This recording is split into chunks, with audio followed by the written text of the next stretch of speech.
Beams AE86 swap, part 4, all the wiring and getting the car running. Now, if you've been following this series, you'll realize that we actually already got the car running and we've taken it to the track multiple times, and I've actually put a lot of miles on this swap already. The reason that I was delayed on doing the wiring video was because originally I was going to use the stock ECU and engine harness and show you guys how to do the engine swap with those components. But unfortunately, after about 2 years of driving and tinkering with this thing, I never really got it running to what I would call 100%, and I really wanted to get it going to 100% before showing you guys all of the things that I did regarding the wiring. Now, that's not saying you can't complete the swap with the stock ECU and stock wiring. I just didn't get it to the point where everything was functioning as good as it would have been functioning in an Altezza, and I didn't want to share that stuff with you guys until I got to that point. I'll go over some of the things that I ran into as far as why it wasn't running 100% and things like that. But in the meantime, what we're going to be covering in this video is we actually purchased a Link ECU and Panic wiring harness for doing the Beams AE86 swap. So what we're going to be doing today is installing the Panic wiring, Link ECU, getting the car running and driving, and I'm going to cover all of the small details and nuances associated with doing the wiring when you're doing this engine swap. Now, the Panic wiring harness and Link ECU can work with the factory intake manifold, but while I was doing the Link ECU, I wanted to go ahead and swap to the AE111 20-valve throttle body setup. I'm also going to cover the details and what it takes to convert to ITBs on the Beams engine in this video. So if you're going to be putting ITBs on your Beams engine, stick around. It will all be covered in this video. So the first thing I'm going to show you is what Panic made offers and what's included when you purchase the kit for installing a Link ECU and Panic harness on your Beams engine in your AE86. Now, when you purchase the kit from Panic Wiring, they're going to ask you a couple of questions about your vehicle because there are going to be some differences depending on whether or not your car was a GTS or an SR5 or an early model or a late model, or if you're going to have an ITB setup or if you got a turbo, or they basically go over all the different variables of your own car, and they're going to make this specifically for you. So let me just show you the stuff that they recommended for me and what we're going to be installing today. The heart of the Panic kit is going to be the Link Monsoon X ECU. Now, although this thing is very small, it is actually very powerful. For its size and price, it can control just about anything that you would need it to do on a 4-cylinder engine. It also has a built-in map sensor, which means you don't have to purchase an external map sensor. And it also has a lot of cool features like data logging and other inputs and outputs that you can use for other things besides what's just going to be included with your Panic wiring harness. You're also going to receive an ECU mounting bracket, some stickers, a product guide, and a communications cable. This is how you're going to connect your laptop to the Link ECU when you're ready to communicate with it. Now, unlike the 4AG engine in the AE86, which uses a mechanical fan, you're going to have to put an electric fan on your AE86 when you do this Beams engine swap. Panic Wiring offers a fan relay kit that connects over by the battery and adapts into the Panic wiring harness so you can easily control your fans through the Link ECU. Another option that I purchased was the idle air control valve, and that's because we're switching to independent throttle bodies from the intake manifold setup that we had before. We're going to use this valve to be able to control the idle accurately with the Link computer while also still having the cool sounding ITBs and all of that good stuff. Depending on how you have your alternator currently wired in your chassis, Panic Wiring is going to include this adapter harness for you. This will allow you to adapt the alternator to your current body harness, but it's not necessary. Panic Wiring also includes the correct alternator plug in their engine wiring harness so that you can bypass all of your old alternator wiring on your chassis if you decide to do that way. Another cool feature about their kit is they include a coolant temperature sensor with the kit. Now, you're probably thinking my engine already has a coolant temperature sensor. Why do I need another coolant temperature sensor? The sensor that they include is a 3-wire coolant temperature sensor. The 3rd wire is actually going to send a signal to your gauge cluster, so your factory coolant temperature gauge is going to work without any additional modifications. So when you're using the factory intake manifold on the Beams engine swap, the MAF sensor has a built-in air temperature sensor, but when we're removing the intake manifold and MAF sensor, converting to individual throttle bodies, we need to add an additional air temperature sensor so the ECU knows the ambient air temperature under the hood. Also included is a small resistor and instructions on how to attach this to the back of your gauge cluster so that your AE86 tachometer works correctly with the Link ECU. The last part of the Panic kit is going to be the actual wiring harness itself. Now, the wiring harness itself has a lot of benefits over using, let's say, the original engine harness of the car and just adapting a Link ECU to it. The guys at Panic start with all new connectors, all new wiring, all new loom, and they construct this from scratch. They also offer this engine harness exactly the same, but with a universal fitment on the ECU end so that you can adapt it to other applications. But again, this engine harness here is specifically made for my AE86. Panic has gone through a great deal of effort to make sure that this conversion is as easy as possible for you when you do the install. They include things like the original Toyota connections on the body harness so that you don't have to splice any wires. This is a connector that they actually had to mold and create themselves to make this install easier for you guys. Other notable features that you're going to find on your Panic wiring harness is that you're going to have a couple of extra connections after you install the wiring harness on the engine. Now, this is not random. These extra connections are actually to help you in the future on the vehicle if you want to add some sort of input signal to the ECU or have the ECU output something that you're going to control on the engine or on the vehicle. On the exhaust side of the engine harness, there's a small DTM connector that's used to connect to their fan relay kit or to control anything else that you need controlled off of this connection. Another plug you'll find is going to be on the intake side, and this is a pressure sensor input. Now, this plug can be used for things like fuel pressure or oil pressure so that the ECU can monitor these things for you, and it can even display these values on, for example, if you had a Panic display that you were wiring into your car, this could be the input of the sensor to the ECU so you could display it on your gauge. Another cool feature about the AE86 specific harness is things like your windshield washer squirter bottle connection and your windshield wiper connection. Typically, when you're doing this engine swap, you're going to have to wire these things separately into the body harness to get them to work, but Panic has included them in their wiring harness so that you don't even have to worry about it. You plug it in and it's going to work. And another cool feature about the windshield washer spray connection, you can actually use this for things besides your windshield wiper spray bottle. For example, if you wanted to have this control an intercooler sprayer, you can configure that in the Link ECU as well and use this connection for controlling that. Moving over to the ECU side of the wiring harness, we have our ECU connection, we have our OBD2 style CAN bus connector, we have another DTM connector here that we can use for other analog connections, and if you wanted to use your AC control signal to tell the ECU when the air conditioning was turned on, you would also connect it through this connector. That way you can have the engine idle increase when you turn your air conditioning on, just like a stock ECU.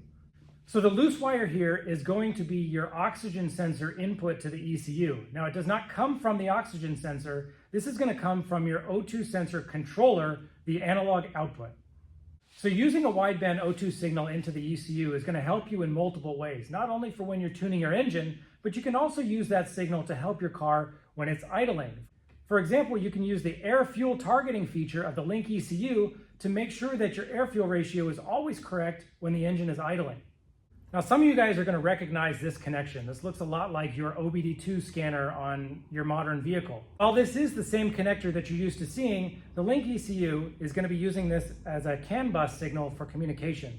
You can use a wireless CAN communication device, such as a wireless OBD scanner or even a display device that's going to connect to your OBD2 scan port on a typical vehicle. You can connect and communicate with the Link ECU through this connection here. If you're also installing the Panic multifunction display into your car, this is where you're going to connect that device as well. The white plug here is what connects the engine wiring harness into your chassis harness. This is going to connect down by the kick panel where the ECU is mounted. Lastly, this black unit here is your main relay for your Link ECU. When you turn the key on, this relay is going to give power to the ECU so that everything is going to work. If you have any questions when you're installing this harness about what goes on to what, Panic is going to include in an email a nice diagram that clearly lays out every single connection, and it tells you where it goes on the engine. In the meantime, I'm going to go over every connection as we install this wiring harness onto the engine to help you guys when you're doing your install as well. Now, I'm going to do a couple of things before I install the wiring harness on this car. The first thing I'm going to do is disconnect the negative terminal on the battery. Because I'm going to be messing with all of the battery positive wires on the alternator and the starter, I don't want to worry about shorting anything out or messing anything up. And that way, We'll start by removing the negative terminal. Another thing that I'm going to be doing is removing the engine cover, and I'm also going to remove the number 4 throttle body, which is going to make routing the engine harness on the back of the engine a little bit easier. So let's get started on that. With the engine cover off and the number 4 throttle body removed, I also decided to remove the other velocity stacks just to make accessing the underside of the throttle bodies a little bit easier. So I'm going to start right at the back of the number 4 throttle body because that's where sort of the junction of the harness expands to all of the connections on the engine. So let's go ahead and lay the harness out and see how it connects. A couple of things to note is I like to separate the wires that I know are going to be going underneath the intake versus the wires that are going to be going on top of the intake and across the valve cover. So by laying these harness wires that are going to go under the intake separated, I can start to figure out sort of the best place to situate this. One thing to note is this loop here. This is the engine harness ground, and this is going to have to attach to some part of the cylinder head. So I want to make sure that this is going to reach the area that I want to ground to, and I'm going to attach that first, and then I can start connecting things in. I determined that the best place for that ground is actually one of these 2 bolts that's holding the JSP vacuum manifold to the cylinder head. The first plug to get connected is the intake side camshaft sensor. This is a little black plug that's just behind the number 4 injector. Next, I'm going to connect the exhaust side camshaft position sensor and also the noise filter on the back of the head for the ignition system.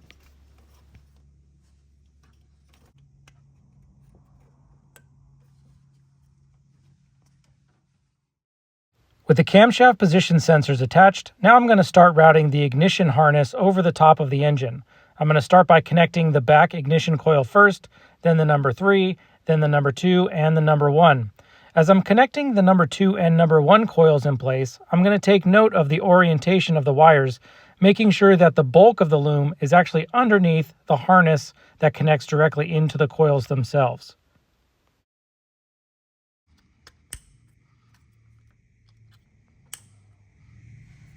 Next, I'm going to connect this gray connector onto the intake side VVT solenoid. Routing the injector harness is pretty simple. There's really only one way that it goes. You start from the back, the number 4, and you work your way forward all the way to number 1. Just clip them on as they go.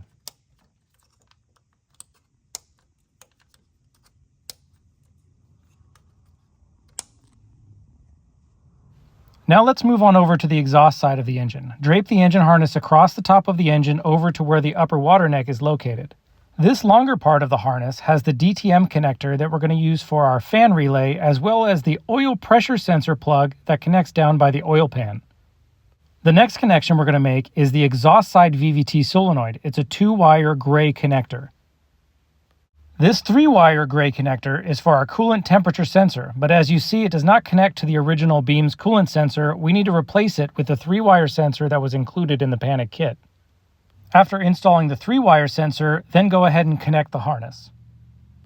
The last connection on this side of the harness is the crankshaft position sensor plug. This comes up the timing cover underneath the water neck assembly. You're going to take the black connector on the Panic wiring harness and connect it to that plug. Once everything is connected, go ahead and secure the harness up and away from the exhaust manifold to make sure that none of that heat gets to the connectors and damages them. Normally, this oil pressure sensor plug would connect down here next to the oil filter where the original Altezza oil pressure sensor is. But I've put a T in here on my car, and I have an aftermarket oil pressure sensor as well as the AE86 oil gauge sensor. So I'm going to switch out that AE86 sensor with the Altezza sensor and connect it. Moving back over to the intake side, I'm going to take the reverse light switch plug and the speed sensor plug, and I'm going to push them down by the transmission. Then I'm going to lift the car up so that I can connect that part of the harness to the transmission. Now that we're under the car, I'm going to start by connecting the reverse light switch connection. The speed sensor connection travels to the back of the transmission, but on my AE86, I've removed the electronic speed sensor and connected the original AE86 speedometer cable. So this is just going to be tied up and not used for now. Now let's connect the remainder wires that are underneath the intake manifold or the throttle bodies. I'm going to start here with the starter wire and the knock sensor plug. The knock sensor connection is just on the side of the engine block. The starter signal wire connects on the starter right next to the positive battery terminal connection. Because I'm not using the included Panic adapter harness to connect the alternator to the original A86 body harness, I'm going to connect this 3-wire oval plug into the alternator itself. This black 4-pin connector is for the throttle positioning sensor. It's long enough to reach to the front or the back of the engine depending on the intake manifold or ITB setup that you have. I'm connecting it on the front of mine. For the intake air temperature sensor, I'm going to use this little billet JSP air temp sensor bracket. It has a 3/8 pipe thread, so the included air temperature sensor threads right into it. Once the sensor is mounted, then we can connect the wiring harness.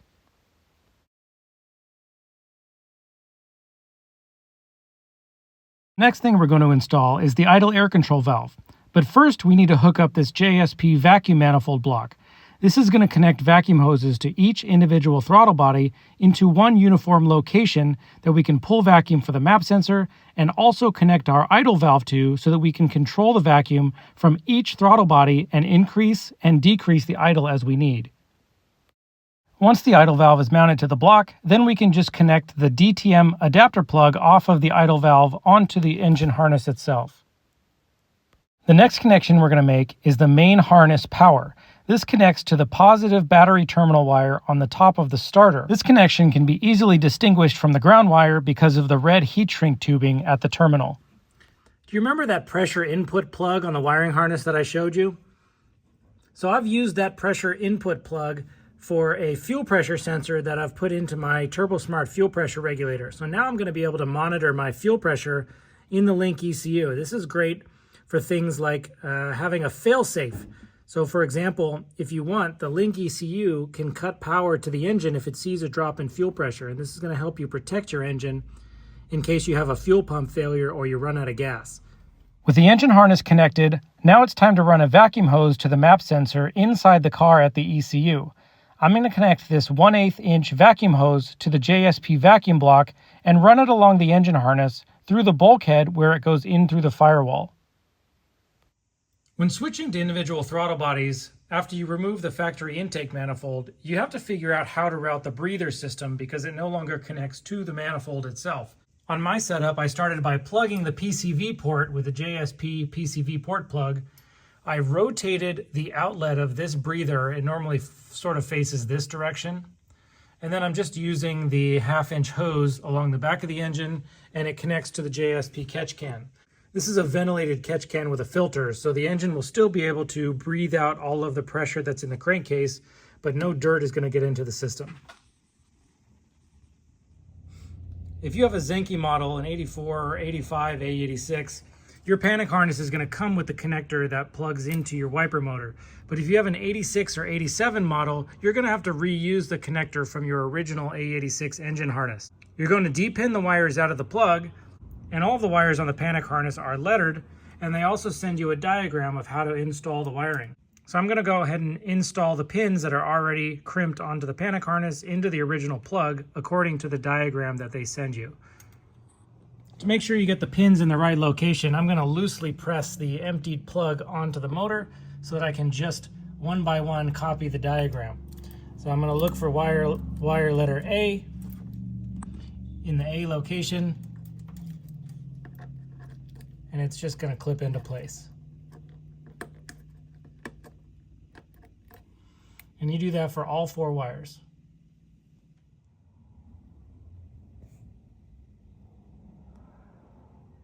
Next is the fan relay. I already had an electric fan on this car, so I just made a little simple jumper harness here that connects to the fan plug, has a ground that goes to the body of the car, and this yellow connection is going to be the main power from the relay that turns the fan on. Here's the actual relay and fuse that comes with the Panic kit. I'm just going to zip tie this to the main battery lead off of the battery.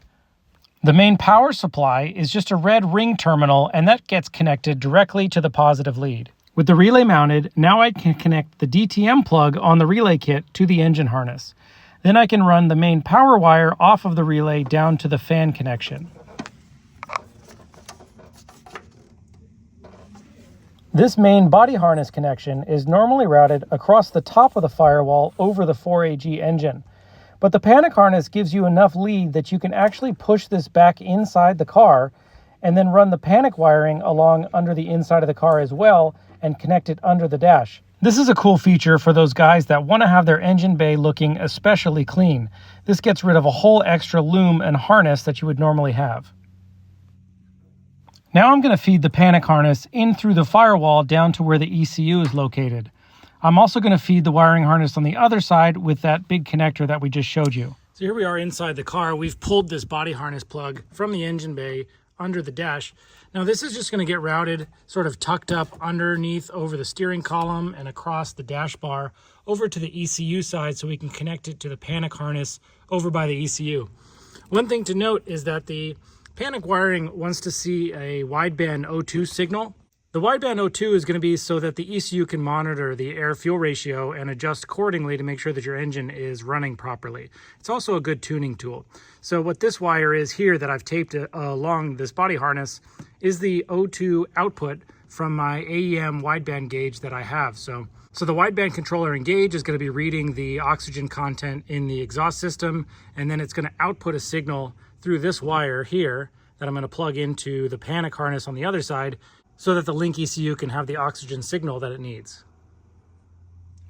Back on the passenger side, here's that wiring harness that we just routed from the driver kick panel. It's underneath the air conditioning unit here.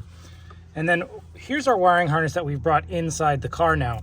So the larger plug here is going to plug into the ECU. The white plug here is going to plug into this fuse box. And then the other end of the long harness to the body connection is going to plug into that connector under there. Plug it in and tie the wiring up nice underneath the dash so you can't see it. The next thing I'm going to do is mount the Link ECU into the body of the car. I'm just going to be using this JSP billet ECU mounting bracket because it makes mounting that Link ECU pretty easy. It's a single bolt. The bracket bolts onto the car, and then the clip-on mounting bracket that is supplied with the Link ECU just screws into that mounting bracket. So I'm going to start by installing this white connection into the fuse box here. This just connects into the original body harness of the AE86. This here is our vacuum hose that we've run from our vacuum manifold for our map sensor. This is going to plug into the Link ECU. So here we have the Link ECU plugged in to the Panic wiring harness. We have our map sensor connected, and now we can just clip the ECU up into place on the JSP bracket.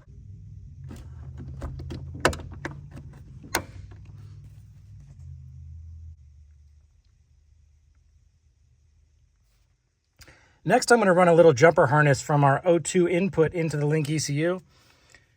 I just put the spade connector on a black wire, and I'm going to run this wire along that harness that's going to go over to the other side of the underdash harness over here so that I can just connect it all together. So here's our O2 signal wire, just taped along the Panic harness so that I can connect into the underdash over here. So this is all buttoned up.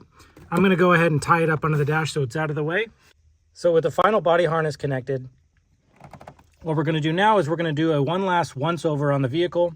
We're going to check the oil, check the coolant, and we're going to connect to the Link ECU. This is where we're going to enter the password that's required to unlock the ECU, and we're going to go through the initial startup procedure.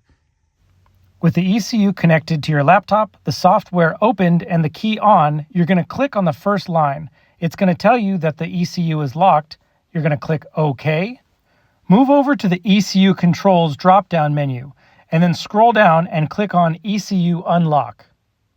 This is where you enter the password that Panic has sent you via email. After you put in the password, click Unlock. Now after inputting the password, cycle the key and restart the software. Your Link ECU should now connect easily to your laptop. The next thing we're going to do is calibrate the map sensor and TPS sensors. In that same ECU setup menu, we're going to go down to Calibrate Map Sensor and click OK. After you click OK and calibrate the map sensor, now you're going to want to push Control S, which is going to store those settings. Anytime you make any major changes to the settings, you're going to want to push Control S so that you don't lose those settings in case there's a power outage or you accidentally key off the control. To calibrate the TPS sensor, again, we're going to go to the ECU Controls menu and go to TPS Setup. Simply follow the commands on the screen. It's going to ask you to fully depress the throttle to 100% and then click OK. And then it's going to ask you to verify 0% and then you're going to click OK again. That's all it takes to calibrate the TPS sensor. Now that everything in the ECU is set up, it's time to finally start the car.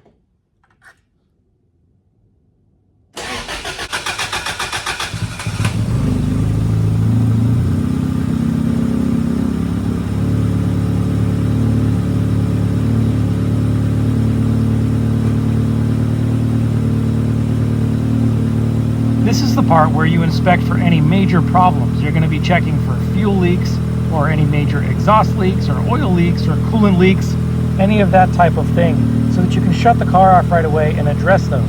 But as long as the car is not having any of those problems, you can actually let the car begin to warm up to its normal operating temperature.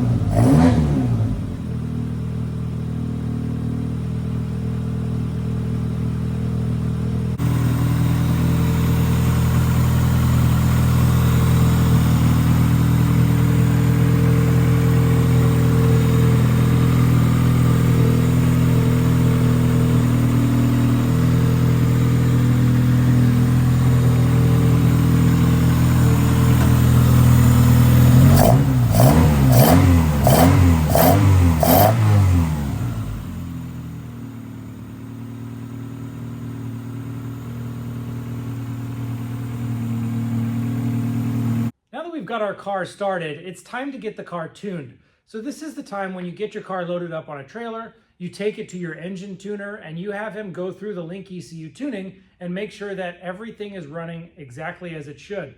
Some things to think about before you bring your car to the dyno is just making sure that your car is in a roadworthy condition. You're going to want to make sure that you have good tires on the car, the brakes are working properly, and overall the engine tuner is not going to have to do any maintenance, repairs, or other work on your car before they can get the car tuned and dialed in and ready for you to drive. So my overall impression of the Panic harness and Link ECU install is that it's an incredibly simple installation. They've sort of covered all of the bases for the questions that you might have while you're installing the ECU. They're going to send you an email with diagrams of how the harness is laid out, where things plug in, and all of the questions that you might have ahead of time. They're going to head that off so that you don't have to worry about going back and forth with them to make sure that your install goes smoothly. Also, feel free to reference this video at any point, and you can even comment below if you have any questions, and I'll try to help you if I can. I'm real excited to get this car on the dyno and just see how the performance has been changed by putting the ITBs and the Link ECU. I think it's going to be a pretty noticeable increase in horsepower, as well as just a lot more fun being able to raise the rev limiter on the engine and the ITB sound and all of that stuff. But before I get the car to the dyno, I actually have to make a new exhaust system for this car, so maybe I'll do a video on that as well. When I head down to the dyno and get this car tuned, I'll take some video of that as well, just so that you guys can see what it takes to take the car from the base map that's included, that's just to get your car started, all the way to getting the car dialed in and running perfectly. Thanks for following along on the Beams engine swap series. If you have any questions, please comment below. If there was anything that I missed, maybe I can cover that in a future video. But in the meantime, I'm gonna go finish up my car and I just can't wait to drive this thing. So I'll see you guys in the next video.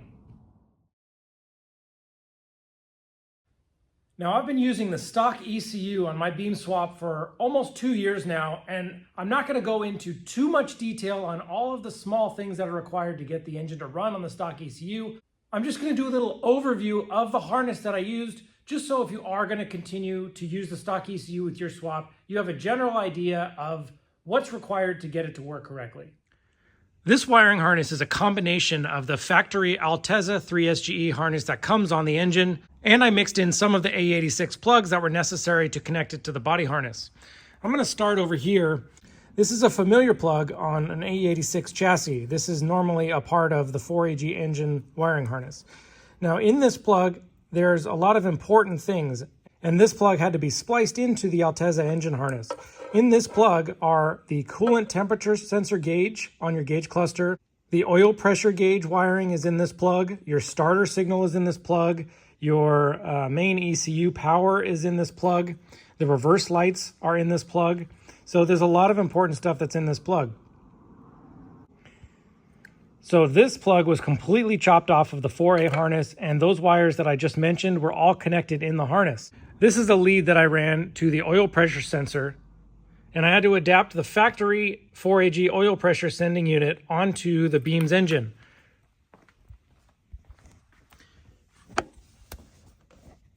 I did that by using a T so that I could use the original gauge cluster sensor and also an aftermarket oil pressure sensor that I have for an aftermarket gauge. This part of the harness here connects over by the upper water neck, and this little looped wire right here is a wire that I added for the coolant temperature gauge, so it runs from this part of the harness all the way through to that same plug. This plug connects inside the AE86 kick panel, And this has a couple of important things on it as well. This has all of the wires for your windshield wipers, your windshield squirter bottle. And so this plug is just cut off of the A86 engine harness and routed up through the harness. And then here is the plug for the wiper motor. So this just connects through the harness down to that body plug. The orientation of this harness was also completely flipped. So normally on an Altezza, the ECU mounts by the left front headlight, but I wanted to mount the ECU in the factory A86 location. So I took the ignition coils and the injector plugs and all of that stuff and flipped it upside down so that the ECU could go over to the kick panel on the driver's side. Lastly, on this engine harness, I made this little jumper right here. Now, this was a plug that I reused. These are the wires that are going to send power to the injectors and ignition coils, and those had to be spliced inside the body of the car. So all of the diagrams that I used to make this engine conversion harness could be found on the SQ Engineering website. He has a lot of really good pinouts for the ECU and the engine itself so that you can understand how you can group the 4AG engine harness and the Altezza harness together and get it running in your car. Getting the engine to run on the factory ECU was no problem at all. The car started on the first turnover, everything was fine. Where I ran into problems was getting the OBD2 scan port to work correctly. Now, if you look online, there are a couple of people that have been able to get it to work with a third-party connection app that you can use with your phone. You can connect via Bluetooth to this adapter piece. Now, I purchased the adapter, I downloaded the app, but I still was not able to get my phone to connect correctly. After multiple attempts of trying to connect to the ECU through that OBD port, through the third-party app, through the wireless adapter, all of that stuff, I just sort of gave up. I wasn't able to get it to work correctly. Now that leads me into the next issue that I had. While the engine seemed to run pretty well, occasionally I would get a check engine light and the car would go into somewhat of a limp mode. Now, because I wasn't able to connect to the ECU to check the codes on that torque app, I'm not quite sure what that check engine light was for. Now, it would cut the engine power and the engine would be stuck at around 4,500 RPM. It wouldn't rev past that point. If I keyed off, keyed on, it would go away. It would run fine again for another hour or two of driving on the freeway. Now, when I was at the track and driving the car hard, this was never an issue. This only came on when I was cruising on the freeway for 30 or 40 minutes at a time, something like that. In conclusion, on the stock wiring, does it work? Yes. Was I able to get it to work 100%? Not really. I would say the car probably ran about 90% the way that it's supposed to run with the stock ECU and the stock wiring harness. Now, it could have been other variables, like I could have had a bad VVT solenoid or a bad cam sensor or something like that. But because I wasn't able to easily connect to the ECU and look up the code that I was randomly getting, I wasn't able to really figure out exactly what the problem was.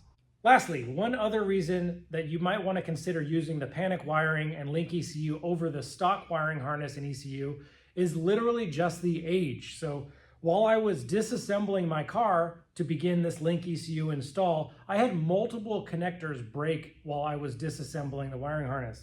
So these wiring harnesses now are, 25 years old. And so you also have to understand that there is a deterioration of not just the connectors, but also the wiring itself. It's a good idea to weigh when you're doing this swap.